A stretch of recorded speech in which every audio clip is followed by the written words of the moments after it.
Bismillahirrahmanirrahim. Assalamualaikum warahmatullahi wabarakatuh.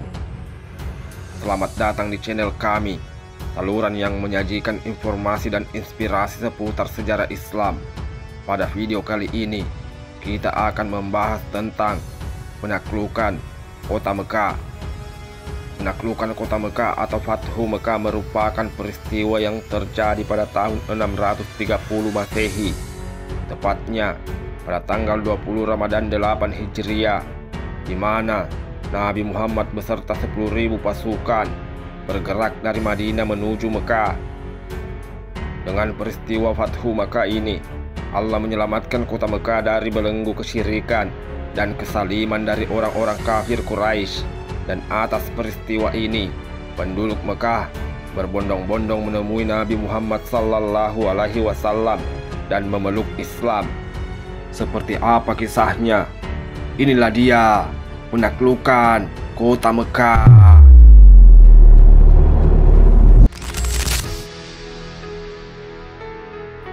Penaklukan kota Mekah dilatar belakangi atas pengkhianatan kaum kafir Quraisy terhadap perjanjian Hudaybiyah yang disepakati pada tahun 6 Hijriah, yaitu pada poin gencatan senjata antara kaum muslimin dan Quraisy Mekah selama 10 tahun.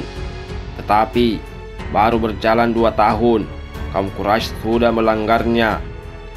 Menurut riwayat, ketika terjadi perjanjian Hudaybiyah antara Rasulullah Sallallahu Alaihi Wasallam dan orang-orang kafir Quraisy, salah satu isi perjanjiannya adalah bolehnya siapa saja bergabung dengan salah satu dari kedua pihak tersebut. Pada saat itu ada 2 kabilah yang saling bermusuhan, yaitu Bani Bakar dan Bani Qusa'ah. Dan Bani Bakar bergabung dengan Quraisy dan Bani Qusa'ah bergabung dengan Nabi Muhammad Sallallahu Alaihi Wasallam. Ternyata dendam lama yang terpendam di hati orang-orang Bani Bakar berkobar, meletuskan penyerangan terhadap Bani Qusa'ah di sebuah mata air bernama Al-Watir di bawah pimpinan Naufal bin Muawiyah Ad-Daili.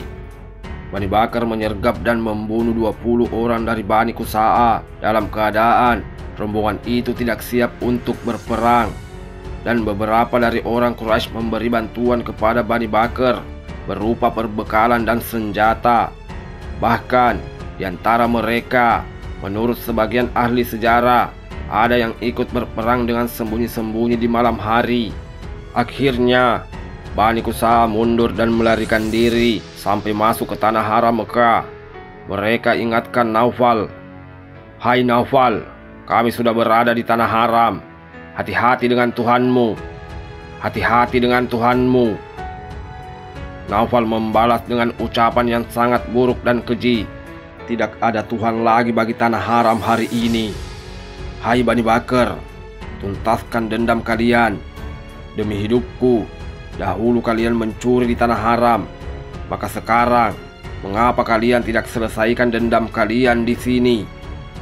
Setelah masuk di tanah haram, Bani Qusa'ah segera menemui Budail bin Warqa dan mengirim utusan menemui Rasulullah Sallallahu Alaihi Wasallam di Madinah. Saat itu Rasulullah Sallallahu Alaihi Wasallam sedang duduk di masjid di tengah-tengah para sahabatnya.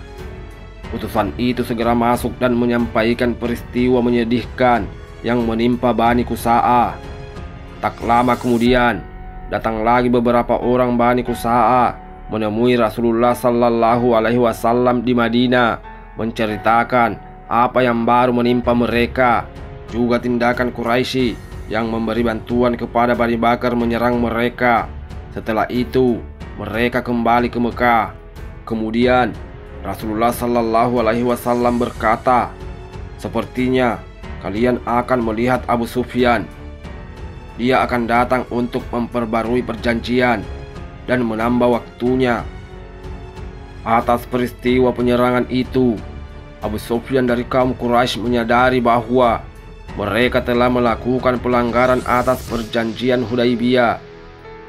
Dia sangat ketakutan karena dia sadar betul bahwa Nabi Muhammad Sallallahu Alaihi Wasallam bukan yang dulu lagi, terlebih lagi setelah perang Mu'tah.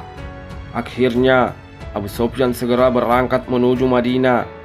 Setiba di Madinah, ia menemui putrinya Ummu Habibah radhiyallahu anha, salah satu istri Nabi sallallahu alaihi wasallam. Ketika Abu Sufyan hendak duduk, Ummu Habibah menarik tikarnya. Melihat ini, Abu Sufyan berkata, "Hai anakku, mengapa engkau melakukan itu?" Ummu Habibah menjawab, "Ini adalah tikar Rasulullah sallallahu alaihi wasallam, sedangkan ayah seorang musyrik yang kotor." Abu Sufyan marah dan mencela, "Demi Allah, sungguh semoga engkau ditimpa kejelekan sepeninggalku." Setelah itu, Abu Sufyan menemui Rasulullah sallallahu alaihi wasallam dan mengajak beliau bicara untuk memperbaharui perjanjian. Dia memberikan penjelasan panjang lebar kepada Nabi sallallahu alaihi wasallam, namun beliau tidak menanggapinya dan tidak memperdulikannya. Akhirnya Abu Sufyan menemui Abu Bakar dan Umar radhiyallahu anhu agar mereka memberikan bantuan untuk membujuk Nabi sallallahu alaihi wasallam, tetapi mereka tidak memberi jawaban. Bahkan dia menerima sikap tegas Umar yang mengatakan, "Apa aku harus memberi bantuan kepadamu menemui Rasulullah sallallahu alaihi wasallam? Demi Allah, seandainya aku tidak menemukan apa-apa selain setangkai kayu, niscaya aku perangi kamu dengannya." Kemudian dia pun menemui Ali bin Abi Thalib radhiyallahu anhu agar memberikan pertolongan kepadanya. Namun Ali pun menolak permintaan Abu Sufyan. Dunia terasa sempit bagi Abu Sufyan. Dia pun terus memelas agar diberi solusi. Kemudian Ali memberikan saran, "Demi Allah, aku tidak mengetahui sedikit pun solusi yang bermanfaat bagimu. Akan tetapi, bukankah engkau seorang pemimpin Bani Kinana? Maka bangkitlah dan mintalah sendiri perlindungan kepada orang-orang. Kemudian kembalilah ke daerahmu." Abu Sufyan pun berkata, "Apakah menurutmu ini akan bermanfaat bagiku?" Ali menjawab, "Demi Allah, aku sendiri tidak yakin, tetapi aku tidak memiliki solusi lain bagimu." Abu Sufyan kemudian berdiri di masjid dan berkata, "Wahai manusia, aku telah diberi perlindungan oleh orang-orang." Lalu Abu Sufyan pun menaiki untanya dan kembali ke Mekah. Melihat kedatangan Abu Sufyan, mereka berseru, "Berita apa yang kau bawa?" Abu Sufyan menjelaskan, "Aku sudah menemui Muhammad dan mengajaknya bicara, tapi demi Allah, dia tidak menjawab sedikit pun. Kemudian aku temui putra Abu Kuhafa atau Abu Bakar. Dia juga tidak menjawabku sedikit pun. Setelah itu aku menemui Umar. Ternyata dia paling keras denganku. Akhirnya aku temui Ali bin Abi Thalib dan ternyata dia paling lunak. Dia memberi saran agar aku melakukan sesuatu. Demi Allah, aku tidak tahu apa itu berguna atau tidak." Akhirnya kaum Quraisy mulai menyesali perbuatan mereka. Ketakutan mulai menyelinap di hati mereka. Dengan adanya berita pengkhianatan ini, Nabi sallallahu alaihi wasallam memerintahkan para sahabat untuk menyiapkan senjata dan perlengkapan perang. Beliau mengajak semua sahabat untuk menyerang Mekah. Beliau bersabda, "Ya Allah, buatlah Quraisy tidak melihat dan tidak mendengar kabar hingga aku tiba di sana secara tiba-tiba." Dan doa Rasulullah sallallahu alaihi wasallam dikabulkan oleh Allah Subhanahu wa taala. Di saat Rasulullah sallallahu alaihi wasallam menyelesaikan persiapan untuk bertolak menuju Mekah, ternyata seorang sahabat yang bernama Hatib bin Abi Balta'a telah menulis surat untuk kafir Quraisy. Ia menceritakan rencana Rasulullah sallallahu alaihi wasallam. Akan tetapi Allah Subhanahu wa taala menampakkan kepada Rasulnya keadaan surat itu. Lalu beliau pun mengirim Ali, Subair dan Miqdad bin Al-Aswad mengejar wanita yang membawa surat Hatib dan mengambil surat tersebut.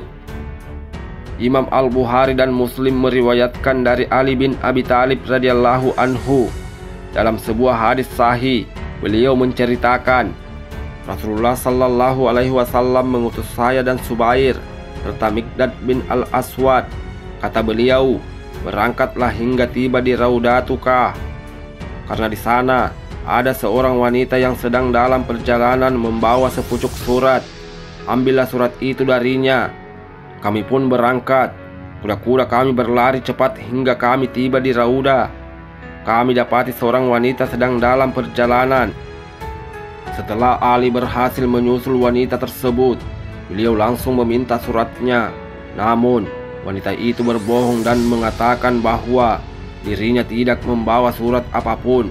Ali memeriksa hewan tunggangannya, namun tidak mendapatkan apa yang dicari. Ali radhiyallahu anhu berkata, "Aku bersumpah demi Allah, Rasulullah sallallahu alaihi wasallam tidak bohong. Demi Allah, engkau keluarkan surat itu atau kami akan menelanjangimu."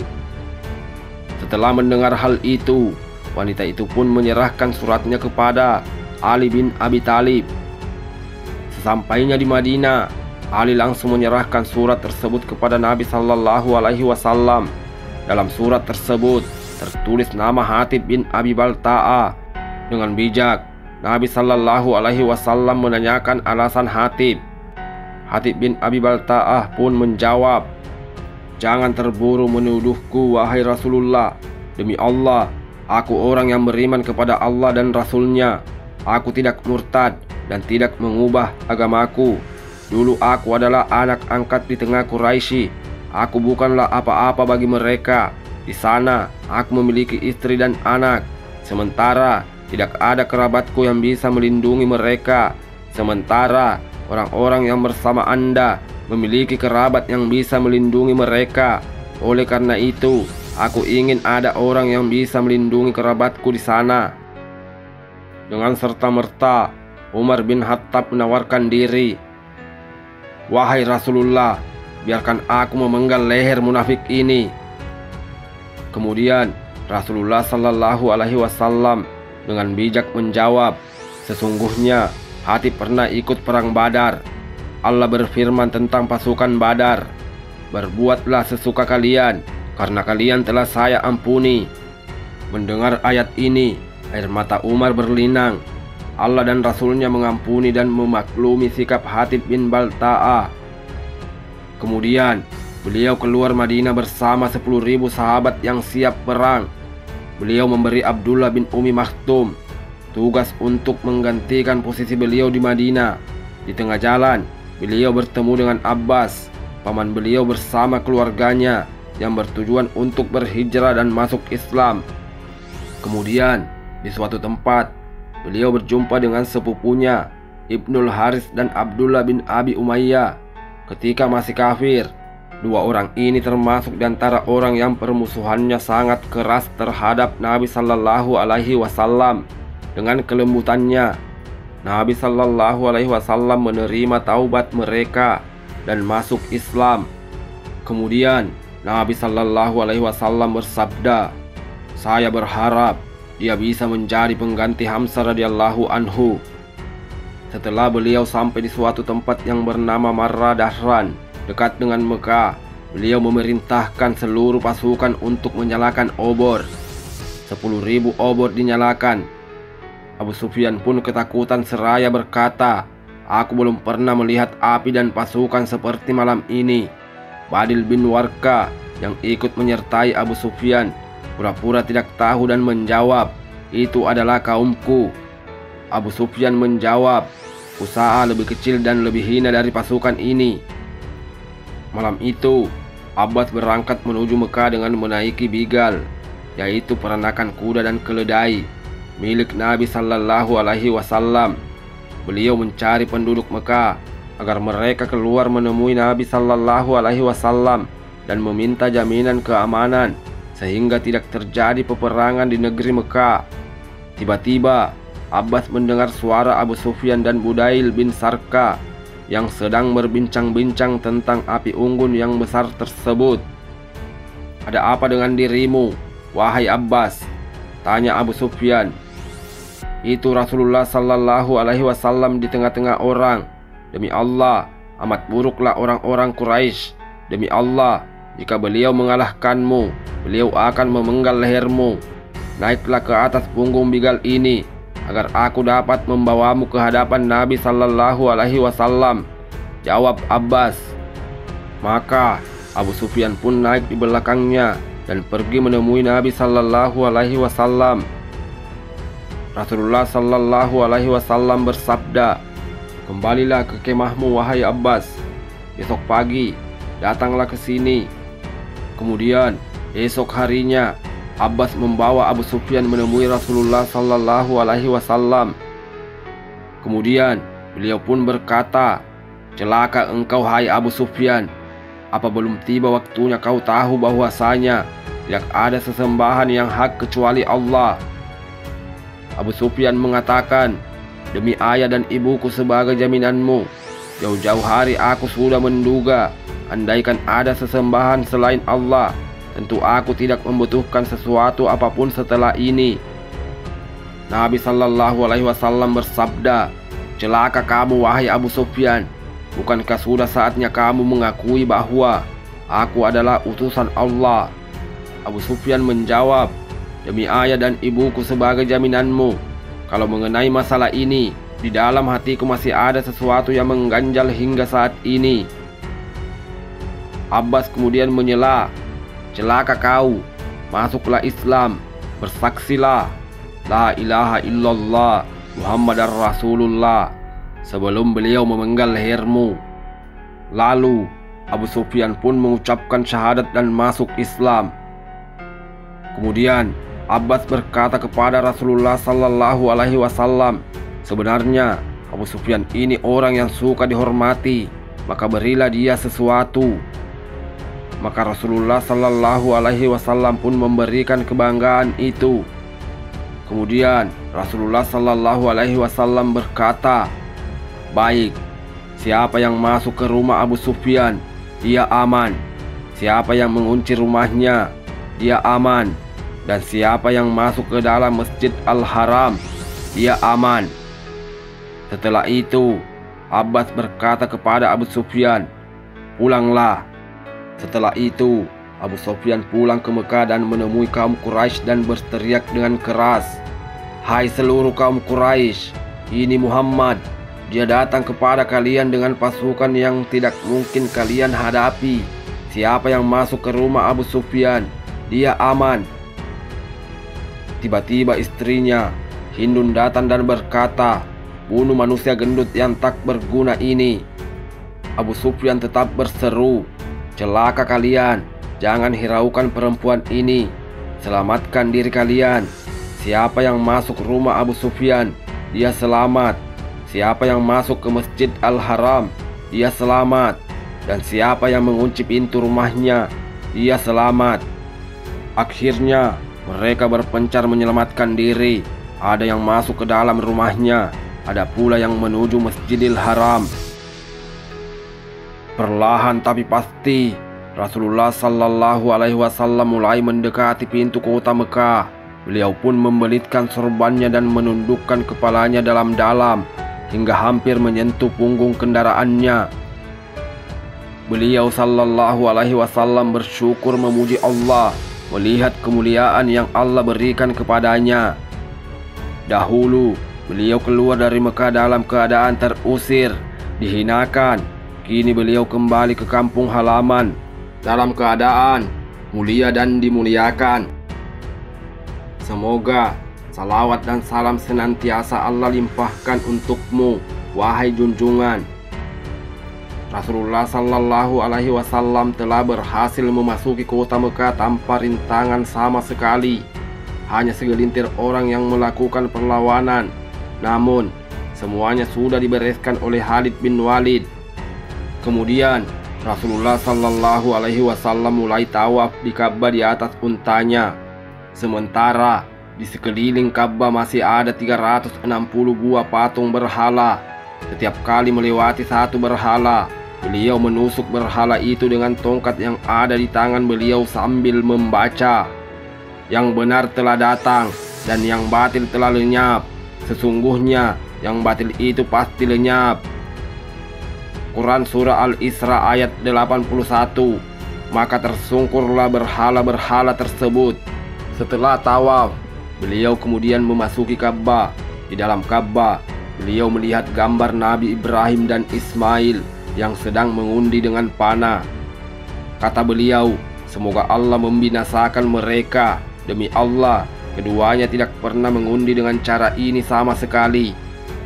Akhirnya, gambar dan semua yang ada di dalam Ka'bah dibersihkan. Beliau pun mengunci pintu Ka'bah dan menghadap dinding berhadapan dengan pintu. Lalu pada jarak sekitar 3 hasta, beliau berdiri lalu salat di sana. Kemudian, beliau mengitari ruangan Ka'bah dan bertakbir di setiap sudutnya, serta menauhidkan Allah. Maka tertancaplah bendera tauhid di Mekah. Setelah salat di dalam Ka'bah, beliau membuka pintu dan melihat orang-orang Quraisy sudah memenuhi Masjidil Haram, berbaris menunggu apa yang akan beliau perbuat terhadap mereka. Setelah bertakbir 3 kali, Allahu Akbar, Allahu Akbar, Allahu Akbar, beliau berkata, tidak ada sesembahan yang berhak diibadahi kecuali Allah satu-satunya. Tidak ada sekutu baginya. Dia telah membenarkan janjinya, menolong hambanya, dan mengalahkan golongan musuhnya sendirian. Ketahuilah, semua kebanggaan, kepentingan jahiliyah, harta atau darah, maka seluruhnya berada di bawah tapak kakiku ini, kecuali juru kunci Ka'bah dan minuman jamaah haji. Ketahuilah, kekeliruan yang menghilangkan nyawa tanpa niat membunuh dengan cambuk atau tongkat wajib membayar diat yang diperberat. 100 ekor unta, 40 diantaranya yang di dalam perutnya ada anaknya. Wahai sekalian masyarakat Quraisy, sesungguhnya Allah telah lenyapkan dari kalian kesombongan jahiliyah dan membanggakannya dengan nenek moyang. Manusia itu dari Adam dan Adam dari tanah. Kemudian beliau membaca Quran Surah Al-Hujurat ayat 13, yaitu, hai manusia, sesungguhnya kami menciptakan kalian dari seorang laki-laki dan seorang perempuan, dan menjadikan kalian berbangsa-bangsa dan bersuku-suku, supaya kalian saling kenal mengenal. Sesungguhnya orang yang paling mulia di antara kalian di sisi Allah ialah orang yang paling bertakwa di antara kalian. Sesungguhnya Allah Maha Mengetahui, lagi Maha Teliti. Kemudian beliau sallallahu alaihi wasallam melanjutkan, hai bangsa Quraisy, apa menurut kalian yang akan aku lakukan terhadap kalian? Kata mereka kaum Quraisy, engkau adalah seorang yang baik, saudara yang mulia, putra dari saudara yang mulia, maka engkau akan melakukan hal yang baik pula. Kemudian beliau berkata, saya hanya katakan kepada kalian sebagaimana ucapan Nabi Yusuf kepada para saudaranya, sebagaimana firman-Nya dalam surat Yusuf ayat 92, yaitu, tiada celaan atas kalian pada hari ini. Pergilah, kalian semua bebas. Kemudian kunci Ka'bah Rasulullah kembalikan kepada Utsman bin Talha. Rasulullah sallallahu alaihi wasallam pun berkata, mana Utsman bin Talha? Setelah Utsman datang, beliau berkata kepadanya, terimalah kuncimu, hai Utsman. Hari ini adalah hari kebajikan dan menepati janji. Kemudian Rasulullah menyerahkan kunci Ka'bah kepadanya seraya bersabda, ambillah, kekal selamanya.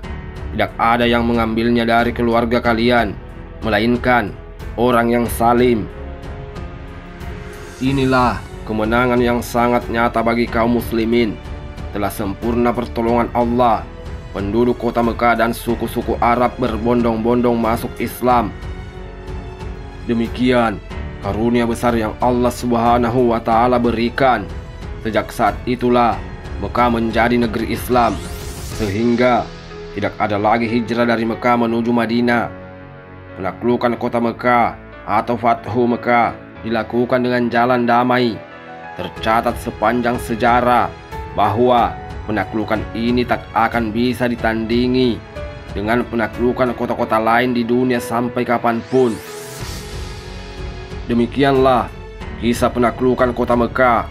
Semoga video ini bermanfaat dan semoga semua peristiwa yang terjadi di dalam kisah ini dapat memberikan kita pelajaran dan kiranya menambah keimanan kita. Dan jika di dalam video ini Anda mendapatkan kebenaran, itu petunjuk dari Allah Subhanahu wa Ta'ala untuk disampaikan. Dan jika Anda menemukan sesuatu yang salah, itu mutlak dari saya. Abaikan itu, cari referensi lain yang lebih baik dan amalkan kebaikan. Terima kasih. Wallahu alam bissawab. Dan jangan lupa untuk bersolawat. Allahumma salli ala Muhammad wa ala ali sayyidina Muhammad.